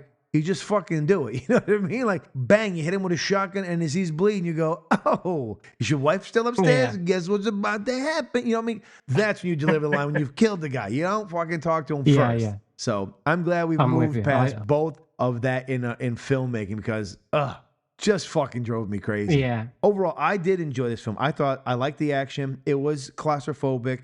I thought that, again, the acting, I think, we'll get into, there's bigger Highline co-stars in this film, obviously, because we've got Tommy Lee and Gary Busey at the time, both. I mean, Tommy Lee, the next movie he's in, he wins an Academy Award for his portrayal of the Marshal in the movie you love, The Fugitive. And Gary Busey has been nominated. He didn't fucking deserve that. Well, I agree with you. And Gary Busey he was nominated for an Oscar prior to, but never got it. They were both really good, and I forgot how good Gary Busey was as like this villain in the 90s, because he pops up, except he's good in Point Break, but he's in Point Break, he's the villain in Lethal Weapon 2, Predator 2. Yeah, like he's just these great fucking guys. I think he's in Lethal Weapon 1. Was it 1? Oh, no, that's right, he's in 1. Yeah, the second one's the anyway, Predator 2, Lethal Weapon, Under Siege. He's spectacular. It was good to see again. I miss Mr. Busey, but now, everything's happened. All right, it's time for our showdown. Let's go to the card. First up is our best action sequences. Best action sequences. Mr. Smith, which film had the better action sequences for you in your opinion? Right.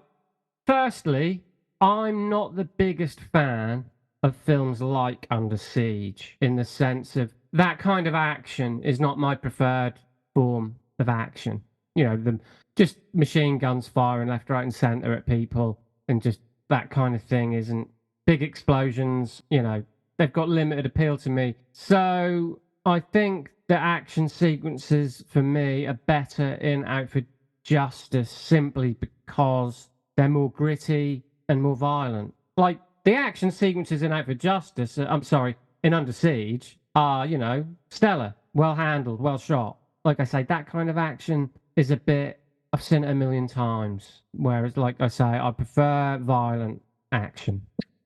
So that's just a personal thing, is what I'm saying. Like, it's almost like, well, one's not any better than the other. It's just personal preference being that I prefer the kind of violent action with the fucking pool cues, smacking people around with a pool ball, people getting their fucking legs blown off. That just gets me hard. What can I say? Yeah, so for me, that's all I'll say. I will disagree with Mr. Smith because he's an idiot. No, I was kidding. I am an idiot. I enjoyed the fight sequences in Out for Justice. They were good, but Under Siege has a shit ton of them. This is kind of like our two movies we've done. Like Last Boy Scout, Under Siege are more action movies than our other two films that we both picked, Black Rain and this, Out for Justice, are a police, more drama with action moments sprinkled throughout them. And while I do believe Out for Justice had a little more than obviously Black Rain, but I did enjoy Under Siege. I enjoyed the fact that it was, doing some stuff playing in the field, the sandbox of Die Hard. But for me, the best action sequences are in Under Siege, and by a hair. I feel the same way, just the other way around. Best supporting characters. Now, best supporting characters. Mr. Smith, where do you fall on this one? Yeah, this is well, it's not difficult, but I did honestly feel that Tommy Lee Jones, I just didn't really buy. I know he's hamming it up. I think the film required it. You've got Seagal as the action hero. You need a larger-than-life villain. So I get it. But I just don't think he was correctly cast as this guy. Bussy's okay. He's Mr. Reliable. He always does the right. I just love William Forsythe, and I'm not saying he's not hamming it up either. No, he's hamming it up. He's totally covered in glazed scenery. ham. You know what I'm saying?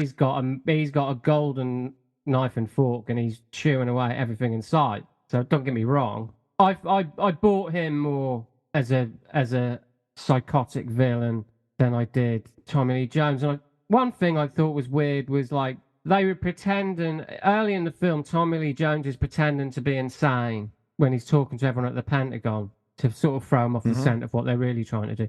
At the end he is insane. So I'm kind of like, yeah, I know what you mean. Yep. For me, a bit like uneven, a bit uneven. I mean, Tommy Lee Jones is a great actor, though. I just feel he was miscast. You've got Steven Seagal and William Forsythe in Out for Justice. They're literally the only two characters, aren't Basically, they? yeah. Everyone else is just cannon fodder.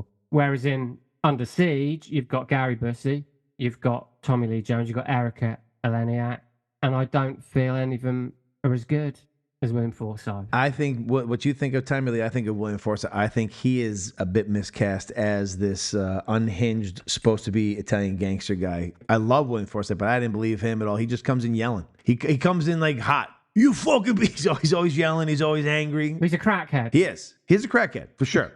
But Under Siege, I believed in their supporting cast better. Actually, if you told me that you liked the Italian Mafia guys, I would agree with you more. I actually liked them more than I liked William Forsythe. Again, Gina Gershon, a second movie we've had her. What is she? She's in like she's in these movies. Like, thank God her career took off. I mean, they wasted her in Out for Justice. They wasted her in that's just where Red she Heat. began. No, I know, but you just yeah. go, man, she could have done so much more for it. So, which is disappointing because I like Gina Gershon and she does. Well, obviously her career picks up, but we've had her in 2 action films and just kind of like. She's barely in it, Forgettable roles. Juliana Margulies is also in Out for Justice. She ends up going on to have a great career, in a couple years, on ER. And she's underused as the little coos of William Forsythe in the film. But for me, yeah, I think the powerhouse cast of Tommy Lee, I'm not even going to put in Erica Eleniak. She's a playmat. This was her first film. She shouldn't have been there. Not because she can't act or this and that, but her character was pointless. It was just useless as Juliana Margulies. They're just there for like, we get to see the titties or whatever. Yeah. You're like, oh, okay. Funniest moments. For your funniest moments, Mr. Smith, I have a feeling we're going to both be lockstep on this one. It's actually... And you know what? The movie I picked, maybe because it's funniest moments, because it's funny to me because of some things that we do. Maybe that's the reason I picked it. Well, I think there's some great dialogue. I mean, I'm going to say Out for Justice again. I'm sorry, but there's just a bit where he's driving down the street and the hooker set up the sex worker. I actually think that was a completely... I think that was an ad-lib. That was because then he asked the 2 homeless guys, you hear what she said? And they say, like, what? And they drive by. Yeah, I love that bit because that's so real. 100%. I think it's 100% real. That must be a total ad-lib where she say, hey, honey, want to and she had no idea there was a camera in the car. I think that's why he laughed. He was like, you have no idea we're filming something. Yeah. So there's that bit. There's pretty much every moment that isn't him sculling someone in the bar fight. Every line of dialogue in that whole scene, him calling people cocksuckers and pukes and fucking over here and fucking... A lot of it is because you're just surprised he's that good, like we've said. But I just think literally every bit of sort of dialogue in that scene just totally cracks me up. And then obviously fucks everyone up. And the guy who just keeps getting his nose crushed by everyone. I'm not sure that's supposed to be funny, but I found that funny. Oh, he must have had his nose squelched by 10 mafia guys after Seagal broke his nose like 3 times. I would say the humour in Under Siege is there. There's some funny quips early in on. that, It was very actually. funny with the whole dressing and drag and all that stuff. So they may have been funnier moments, but because of my sensibilities and the mafia thing and the way that Seagal's playing, like I found that funnier. But I don't think it was intentionally trying to be funny. So like, you know what I mean? Like, exactly. So I think I'm picking so something because it difficult. wasn't intentionally funny, but I found it funny because like over here and just the way they're talking, the way he's playing it, because actually the more laughter like being played for Under riff- Siege, but but they're like, as you pointed out, they're riffing on them. and for me that's why I found it funnier and chose it too. It's kind of more. It's like a kind of more macabre vibe to the humor in Out for Justice. But there is some good stuff in Under Siege as well. It's more deliberate in Under Siege, but it's more kind of to our sensibilities. It's funnier in Out for Justice. Statistic. Yeah. Yep. In Out for Justice. I agree. Yeah. Most original plot. more original plot. Now, I understand both of these films. I mean, one is kind of riffing on something that's already been, and one is kind of in a genre, playing in a similar genre. But Mr. Smith, which one were you? Did you enjoy the plot more? Thought it was a little bit more original? I think I'm going to say Out for Justice, mainly for two reasons. It takes place all over one night. You know, the mafia and the cops are looking for this guy. You know, Seagal knows this world better than either of them put together. And, you know, this sort of ticking clock, because all this is happening because William Forsythe's character knows he's going to be locked up the next day and he's going away for a long time. So he's trying to create as much mayhem as possible and set all these scores. And like I say, yeah, just the whole sort of the mafia cops almost, in this case, working together to find this fucking guy and get him off the streets, and the ticking clock of it happening over one night. Whereas for me, Under Siege, yeah, it's just Die Hard on a ship. Been done a million times. See, this is where we disagree, because I feel like the Out for Justice has been done a million times. The old cop's partner gets killed, going to get revenge, find the guy. Where Under Siege, yes, there is Die Hard elements for sure. We already talked about that. We highlighted those. However, I feel it did try to do something with it, making it a naval vessel, having a real reason why they're going to do it. I still don't have a full grasp of why William Forsythe's characters just decided to go fucking crazy. I understand he's on crack, but there's a lot of crackheads, and mostly they try to suck dick to get more crack. They don't go on benders of shooting up the cops and taking on the mafia. So that's where, for me, it was like, I had no idea why William Forsythe lost his mind. And then as the movie goes, we kind of get an idea, and at the end, I'm like, so he shot a cop because he was banging his coos as well? Like, the whole reason he goes crazy makes absolutely no sense. Now, I enjoy the fallout from this because it made for a very entertaining watch, and I thought, as we've said, Seagal was fantastic in it, and I enjoyed it. But the actual reason for the events to happen make zero. Don't seem to send a guy where he would go. No, it does make sense. You understand. I understand it, but you understand, but it doesn't. But the level of which he reacts doesn't fit what is happening. Like, I'm expecting him to have owed money. I'm expecting him to like there's got to be things, and like I expected him to have already been screwed over by the mafia. Like, he just says he's upset that someone sent him a picture that the guy Bobby's wife who gets killed, who got him killed, she sent him a picture because he was sleeping with somebody. She wanted to save her marriage. And this sends him on this whole roller coaster of, I'm going to kill everybody in the world for that, and because he's on crack. So that being said, I was more believable Under Siege, even though, although I will say this, look, you land a guy in a helicopter for a birthday party. Like, it seemed, that's more believable than I smoke crack, he slept with my girlfriend, everybody dies tonight. That's not believable? Not in the world he's going to. Like, I don't know. You're not making sense. I don't think. Right I think you're just in love with William Forsythe. And there's the stolen cocaine as well. That makes an appearance once, and we don't talk about it again. Like, he just has cocaine. Like I said, there are threads missing in the story. It's not missing. It's there. You're not following it. You can't follow a simple story, folks. That's all there. We've just explained William Forsythe kills a guy because he slept with his girlfriend, and we go to the guy's car, and he's got cocaine in there, but that's never talked about William Forsythe's character. His wife doesn't know about it. It's not brought up. What's his name doesn't tell him. He's a hardcore crackhead. Forsythe is, but none of it makes sense. If you can't follow a story that simple, clearly like Steve enjoys just walking down the line, listening to Forsythe yelling. But I'm just telling you, there's a lot of holes in the plot. Best action hero. Best action star in these films. Go ahead and tell us. I'm just going to put Out for Justice for all the rest of yours because it's going to be Out for Justice for everything you pick. So go ahead. Well, no, I think ultimately what needs to be addressed here is that I think Out for Justice is a better film. So, of course, I'm going to pick Out for Justice because the action sequences are so much. And Steven Seagal, they're both the same guy, but one is pretty much interchangeable with anyone who can hold a machine gun, and the other one is kicking ass with his bare hands throughout the whole film, pretty much. So just to clarify, all I'm saying is that the fighting and the action in Out for Justice, for me, that Steven Seagal does, is better in Under Siege because it's more generic in Under Siege where people are just aiming machine guns. Anyone can aim a machine gun. Yeah, you could have got Patrick Swayze into Out for Justice, but you would still have so you could put Patrick Swayze in Out for Justice. You could put him in for Under Siege as well.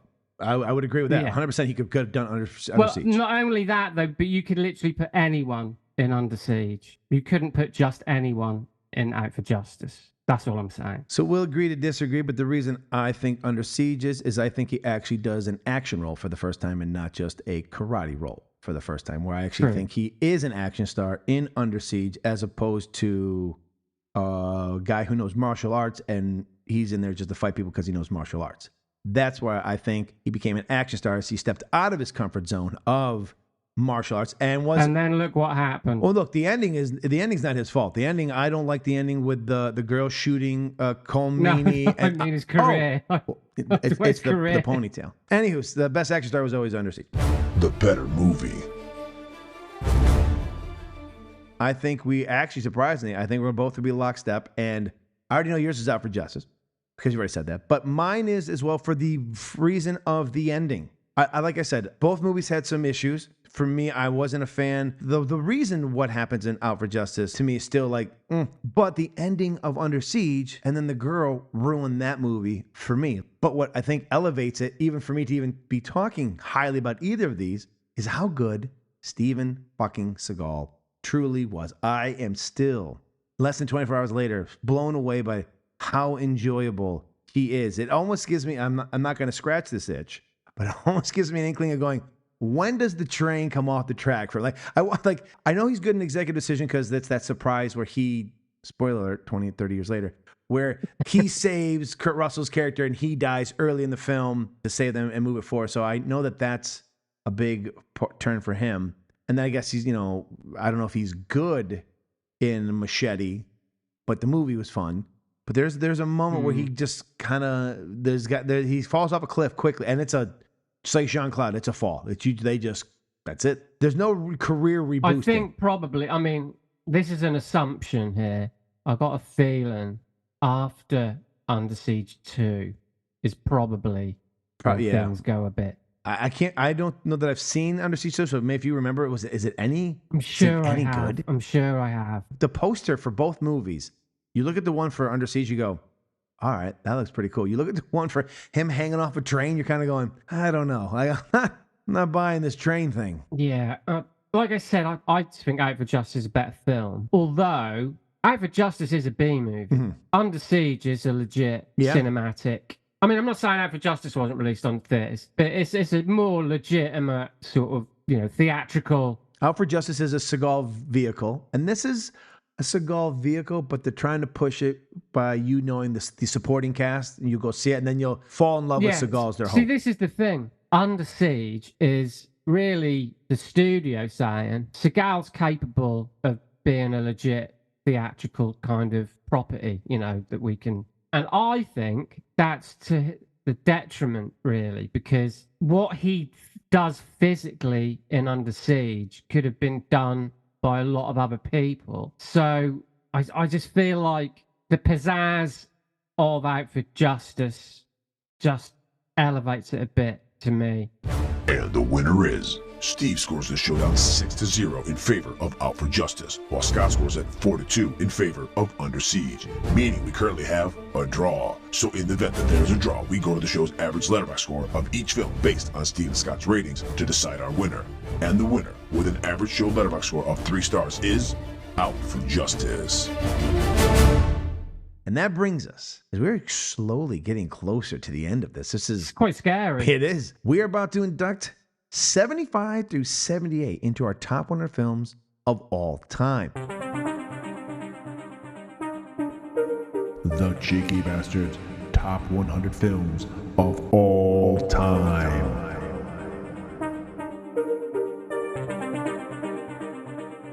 And it is my honor to induct number 75 on this episode. And for number 75, I've chosen a film from 2000. That film being American Psycho. American Psycho is a dark and daring exploration of the excess and emptiness of 1980s Wall Street culture. Directed by Mary Herron and based on Bret Easton Ellis's controversial novel, the film follows Patrick Bateman, a wealthy and charismatic investment banker who leads a double life as a sadistic serial killer. Christian Bale delivers a mesmerizing performance as Bateman, perfectly capturing the character's suave exterior and simmering psychosis. Bale's portrayal is a chillingly charismatic, blurring the lines between sanity and madness as Bateman descends further into his twisted fantasies. Herron's direction infuses the film with a darkly comedic tone, juxtaposing Bateman's brutal acts with the superficiality and the materialism of his world. The film's sharp satire skewers the greed and narcissism of the era, offering a scathing critique of consumerism and the pursuit of status. What sets American Psycho apart is its unflinching exploration of Bateman's psyche, delving into the depths of his depravity while also questioning the reliability of his narration. The film challenges viewers to confront uncomfortable truths about the nature of identity and the masks we wear to conceal our true selves. Visually stylish and thematically provocative, American Psycho remains a compelling and thought-provoking cinematic experience that continues to spark debate and fascination years after its release. It's a film that lingers in the mind, leaving audiences both disturbed and captivated by its dark allure, and it now takes its rightful place in our top 100 films of all time. I enjoy both this film and the book. I read the book first, and usually I don't do the book before the film, but if anyone has read the book, you will know that the scene in which Mr. Bateman talks about Huey Lewis before putting the axe in somebody, there are 3 chapters in the book where Patrick Bateman basically does a review of 3 albums from the 1980s. He does Whitney Houston, he does Huey Lewis News, and he does a Phil Collins basically review in the psychosis of his mind, talking nothing but about the album. So I absolutely love this fucking movie, and I'm very sad that they even made a part 2, The Abomination that was American Psycho 2, which will never be spoken of. So yeah, I mean, I love the movie. That's an absolute classic. I've never read the book. Actually, I never got around to it. That book was quite a phenomenon, though. I remember I had various friends who'd read it and recommended it to me. But I do love the movie. That was kind of, I guess, the arrival, really, of. I mean, Christian Bale, but he had been in things before, but that was like him as a sort of leading man. Yeah, and I think that's why he wasn't even nominated for an Oscar. Like he wasn't like. That's insane. Like his portrayal is amazing. I think his portrayal of Patrick Bateman was why he was chosen for Batman. But Christopher Nolan. Mr. Smith, what is number 76? What is your first induction? As we are, we're on the slide now for the last 25. This breaks it right here. Here we go. As you know, I'm beginning to feel the pressure and change my mind on things because there's only so many titles left we can add. And again, we're only putting 50 in a piece. So, I mean, we could stretch it to the top 200 so we each have our own 100, but yeah, we're putting 50 in a piece. So, yeah, maybe we'll do that. We'll have to have a serious. I thought about today in the shower. I was like, we're getting close. Like, maybe we stretch it to 200 because there's a few more films I think I need to put in. But yeah, well, we could carry on. Yeah, we'll see. But anyway, anywho. So from 1969, The Wild Bunch, directed by Sam Peckinpah. Well, let's talk about the cast first. We've got William Holden, Ernest Borgnine, Robert Ryan, Ben Johnson, and Warren Oates. Now, the plot concerns an aging outlaw gang trying to adapt to the changing modern world of 1913. Aging outlaw Pike Bishop and his gang plan to retire after one last daring robbery. Pike discovers that the heist is a setup orchestrated by his old partner, Deke Thornton. After a brutal and bloody escape, the gang take refuge in Mexican territory. However, after one of the gang is taken prisoner by the Mexican army, Pike and his crew take one last heroic and suicidal stand, defiantly taking on their adversaries in an epic showdown that once seen can never be forgotten. Sam Peckinpah's epic revisionist western is a classic tale of betrayal and redemption, a meditative look at the death of the Old West and the traditional cowboy. Peckinpah's stylistic direction has never been matched, with the film culminating in one of the most intense and bloody shootouts in the history of cinema. In 1999, the Library of Congress selected The Wild Bunch for preservation in the United States National Film Registry as culturally, historically, and aesthetically significant. The film was ranked 80th in the American Film Institute's 100 Best American Films. In 2008, the AFI listed 10 best films in 10 genres and ranked that The Wild Bunch as the 6th best Western. But you know what?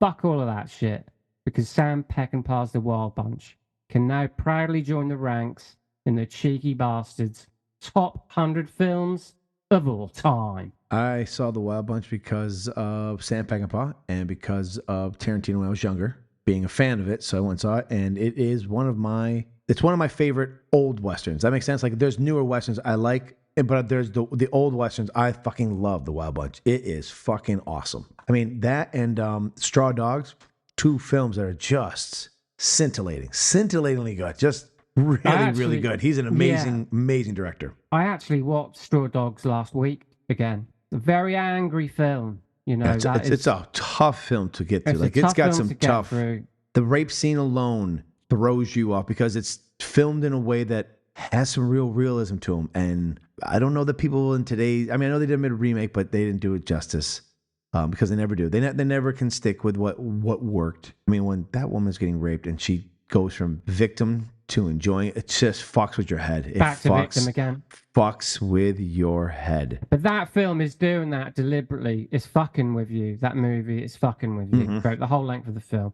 The Wild Bunch, on the other hand, as you pointed out, you know, much like Sergio Leone's westerns, it was a shot in the arm that the western needed at that time. The traditional western, the mythology of the West had been done to death, basically, and I think Leone's films were a step in the right direction.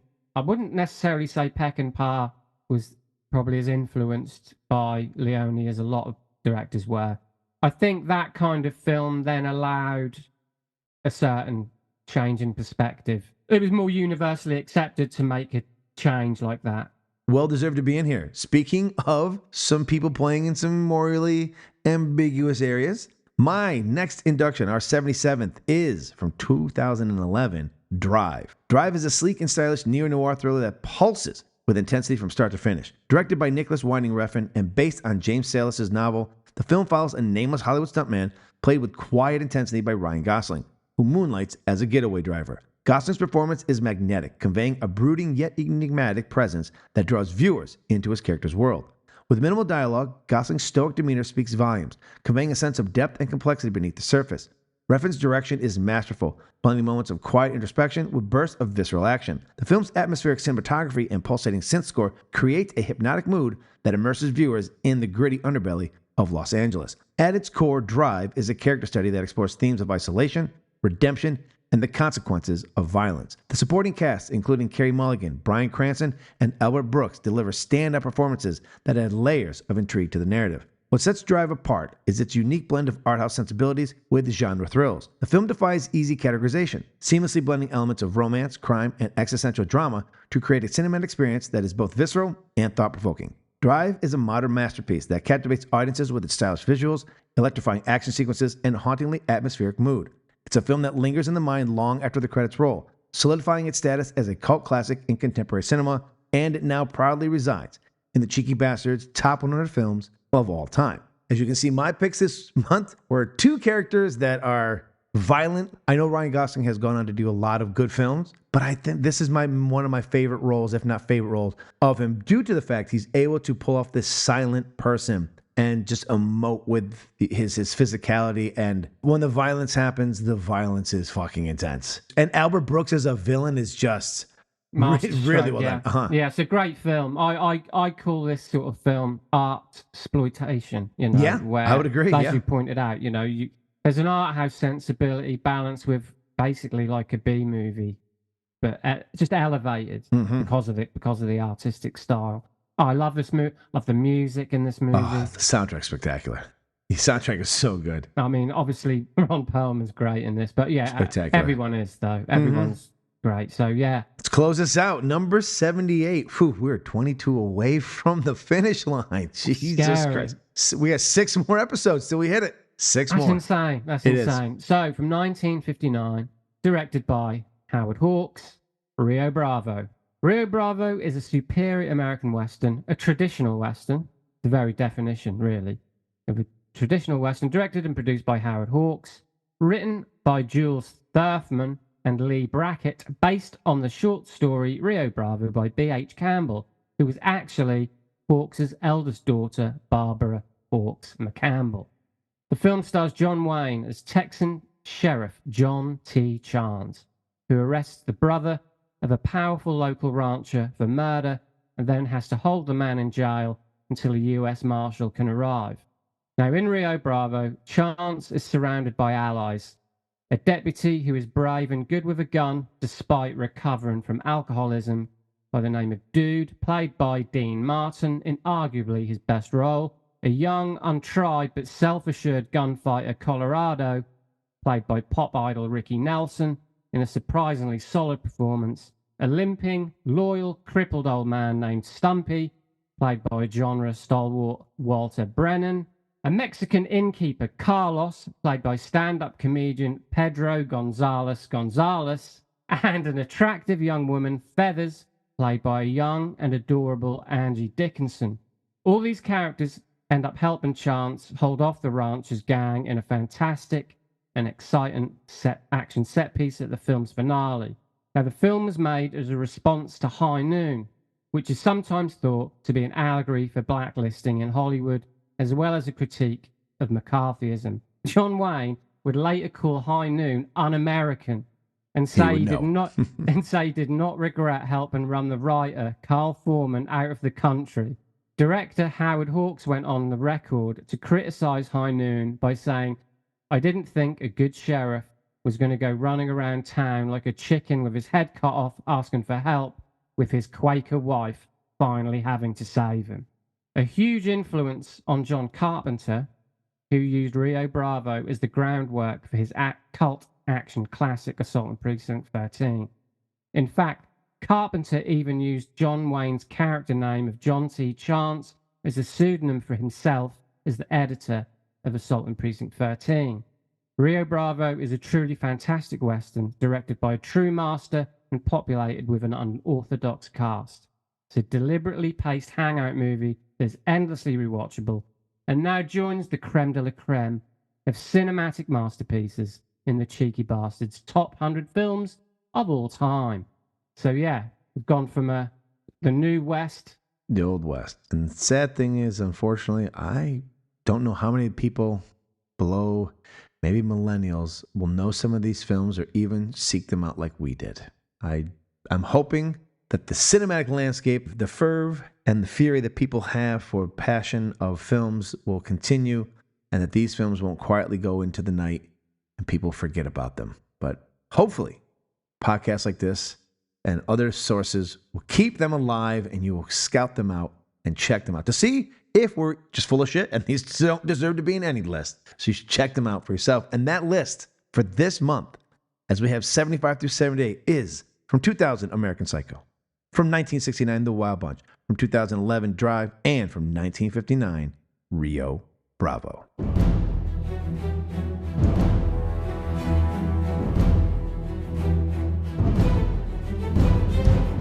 That will do it for another action-packed movie showdown. Now you can join in on the debate and let us know who you had as the winner of this month's head-to-head cinematic battle by following the show on all its socials. Those links can be found in our show notes. And be sure to join us again in 2 weeks for our latest episode of Dropping a Bruise, available, just like this podcast, exclusively on the last of the Action Heroes Podcast Network, where you can find other amazing shows dedicated to such iconic action stars as Stallone, Lundgren, Van Damme, Schwarzenegger, and Seagal. The link to the network can also be found in the show's notes. We hope you'll drop in again next month as we pit two nostalgic action flicks from the 1980s against one another, as 1982's The Beastmaster squares off against 1986's Avenging Force for nostalgic supremacy. So until then, stay explosive, my friends. This has been a Man with an Exceptional Beard production.